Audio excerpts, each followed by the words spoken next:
Hi everyone, welcome back to another edition of the Velvet Lounge Life. So yes, I am on the road again, of course. You know me, always doing something, always going somewhere. And I wanted to talk about my second video in this installment, which I'm so happy that you guys are interested. You know, don't worry, we'll get the viewership up. It'll come. Just give it to them. Eventually it will come. But one of the things I wanted to discuss, and it's sort of a part two, are finances. So many people don't realize that, you know, when people get an acting gig, you know, they do have to have some money in the bank.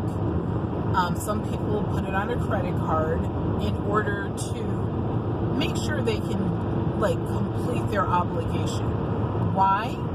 Because you have to get there.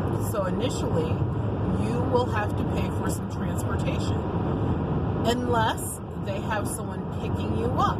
But even if, let's say that they're meeting somewhere at hotel ABCDEFG, then you still need to get there. So the expenses that it takes for you to get from your home, your business, whatever it is, your parents' house, to that pickup point or to the actual project, that's all tax deductible.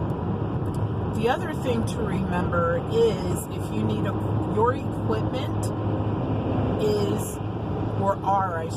are the clothes on your back that you wear to auditions, to, you know, for some projects they're okay with you wearing your own clothes. They will look at them and approve them, of course. Or if you require, you know, hair and makeup, if you have to buy makeup for the job, then all of that is going to be tax deductible. The thing is, you need to keep your receipts.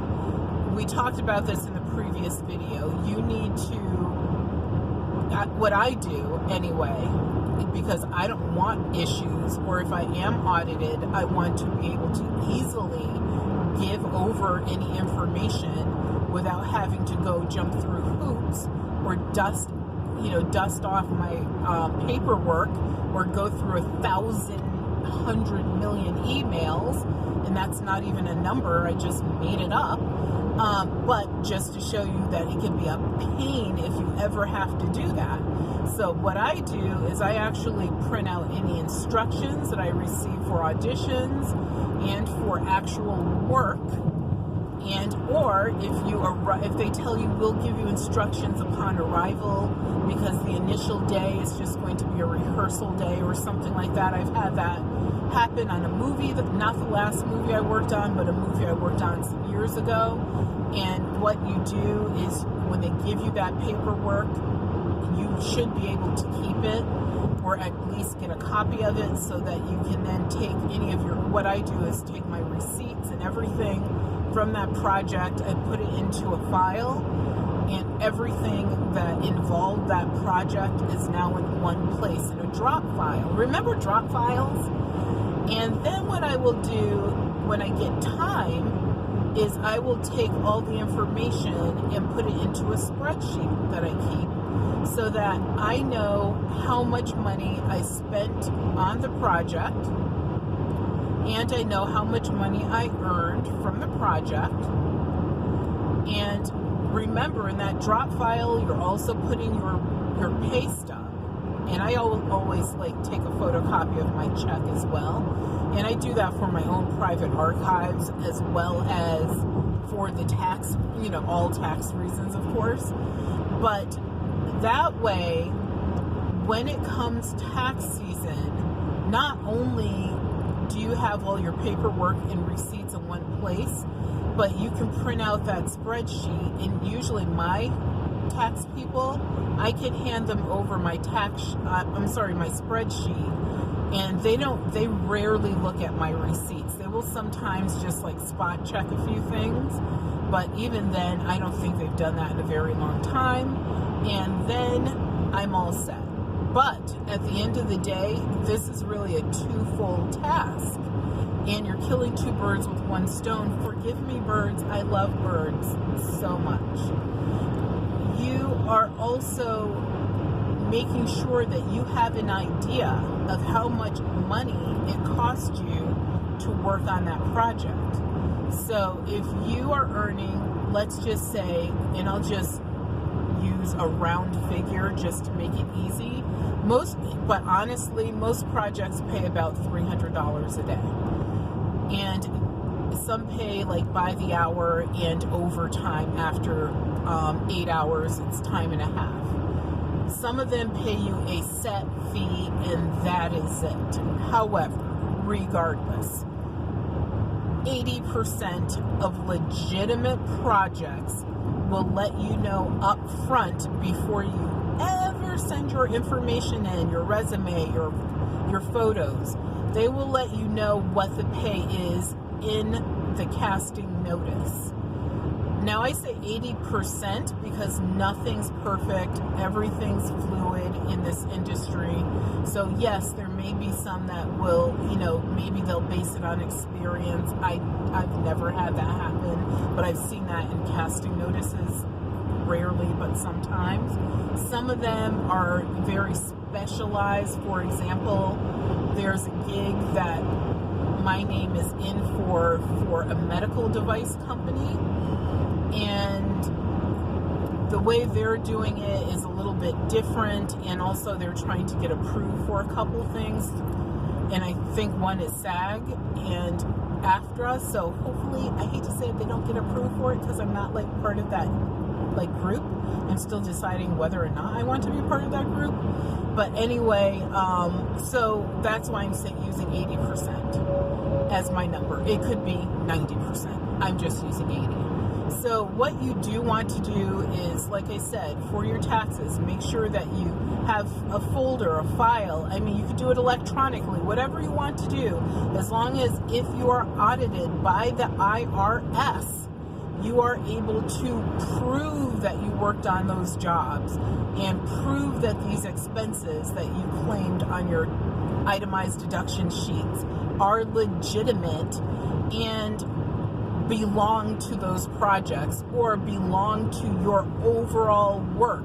It's sort of like a mechanic. They have to have special tools to do their jobs.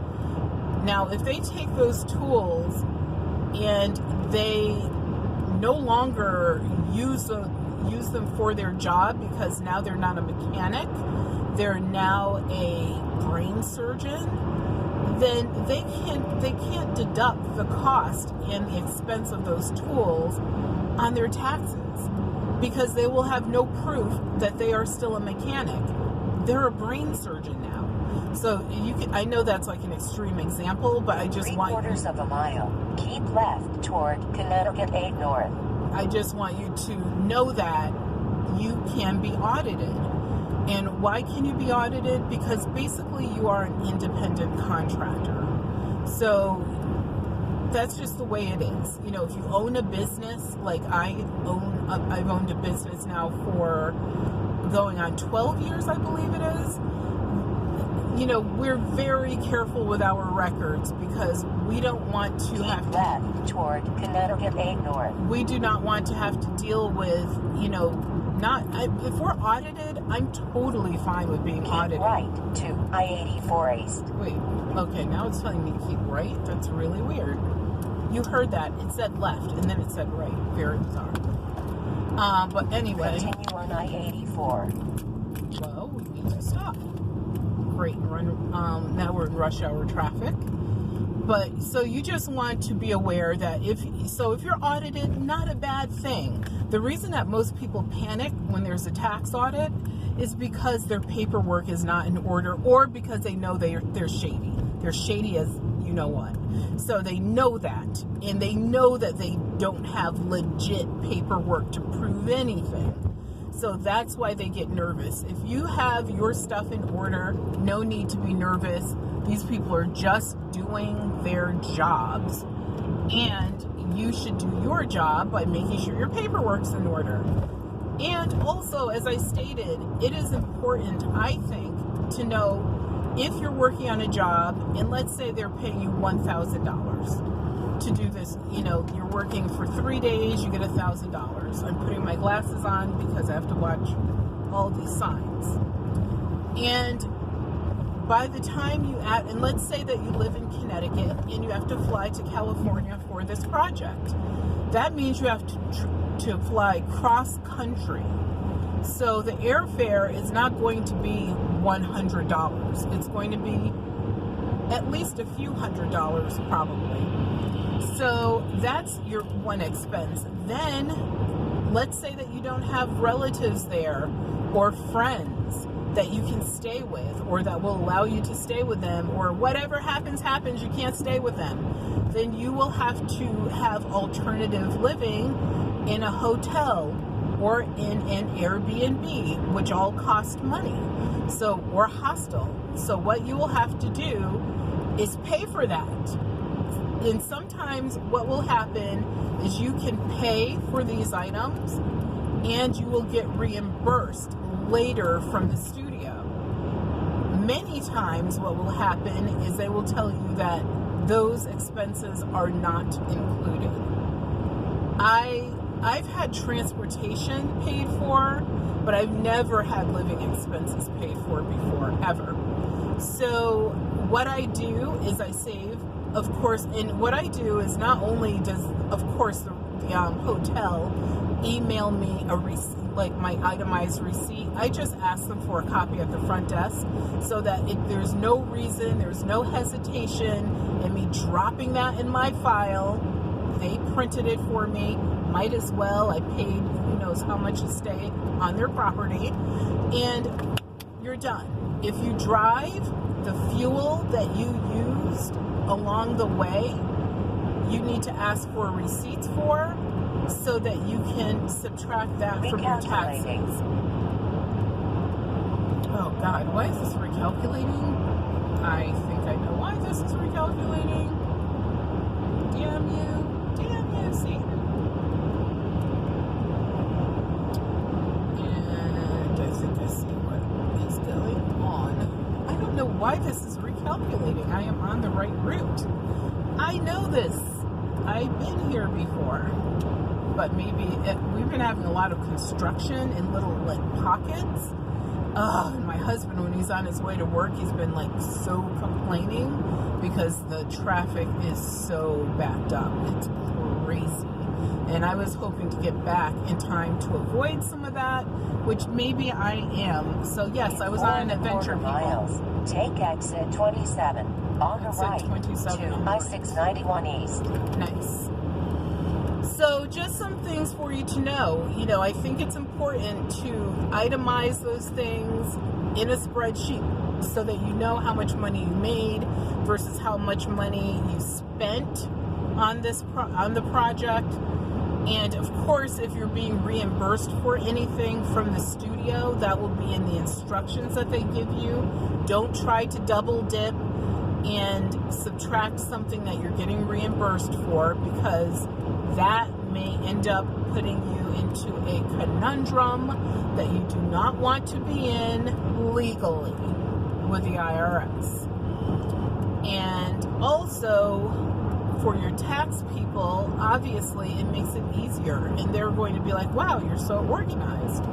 And if you forget something, not a big deal, unless it's a huge expense. Like if you have $1,000 hotel bill and you forget to put that on your taxes, I don't know how you forget that, but stuff happens, then you are allowed to amend your tax return. So it's not the end of the world. But if you are organized up front, then you should never have those issues, and you should not have the headache of having to amend anything. So in the next video that I do, I'm going to talk about the cost of doing business. So I hope that you guys stick around for that. If you have any questions, any suggestions, please leave them in the comments below. If I need to get back to you via email, I will let you know that by replying to your remark or your comment and letting you know that, I'll put the field, you will know, I promise. I'm just trying not to get overloaded and flooded with email, because I've been getting overloaded and flooded with email. And don't worry, you can remain anonymous if I answer a question on a video. I'm usually answering it in video because so many people have asked me that question, or because I just think it's really important for you to know. So thank you so much for tuning in. Exit 27 on the right. Remember that your health is your wealth, and without your health you have absolutely nothing. And if you're trying to get into the business, try it, do it. It's not as bad, not as hard as you think. I'm going to give you all the secrets. If you just watch these videos, and there's probably going to be about maybe a total of 20 of them, I promise you, if you sort of follow what I say, and also you do have to have a certain attitude, sometimes you're looking for a certain look. Like, I can't help those things, but most likely there is a gig out there for almost everybody. So take care, be well, and talk to you again soon.